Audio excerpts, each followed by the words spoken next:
So I had said Canelo Alvarez fighting Dmitry Bivol was a cherry pick. And I had somebody say Dmitry Bivol wasn't a cherry pick. Well, I feel like he was. When you look at it from the aspect of, well, how could Canelo be cherry picking a guy that's much heavier than him? And if you look at it from that aspect, you would think anybody he fights at 175 should not be considered a cherry pick, because it's just the simple fact of him going up to fighting weight, that is enough to not make anybody up there a cherry pick. And I disagree.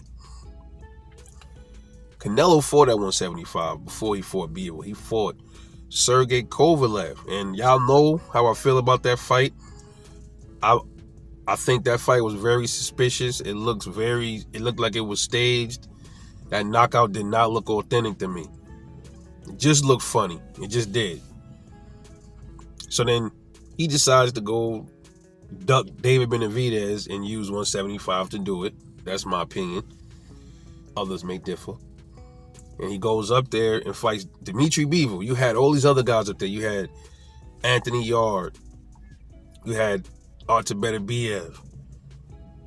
Yeah, you had Bivol. The only two champs, I think, at the time of him fighting Bivol, I think the only champion, I know Joe Smith had one of the belts. I'm not sure at that time that Beterbiev already beat him for his belt. I forgot the time frame, but it was about 2 or 3 champions. I think Joe Smith was probably still a champion, Beterbiev, and Bivol. And I'm thinking Joe Smith wasn't the champ at the time. It was only Dmitry Bivol and Artur Beterbiev. And that would make sense because Joe Smith would have been a much easier fight out of those 3 for Canelo. He didn't take that fight because I don't think Joe Smith had any belts. So he fights Bivol, and people don't look at it as a cherry pick. Yes, it was.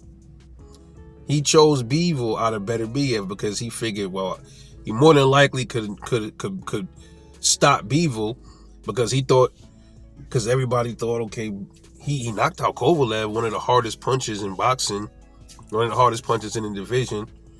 So let me go after Bivol. He's easy work. He got the belt. I'm gonna go snatch the strap off Bivol. This is easy work. He ain't got no punching power. That's what it was. He was betting off the punching power. He thought Bivol's boxing. He thought he was going to have Bivol on the back foot the entire fight. That's my firm belief. And boy, was he wrong. And this is why I said that fight was a cherry pick going wrong, dude. Why didn't he fight Beterbiev? I'll tell you why. Because he know he would have got slept. That's the reason why. Period, point blank. But anyway, let me know what y'all think. This is Rebel Life Boxing. Like, subscribe, share the video, all that. I'll catch y'all in the next one. And I'm off this.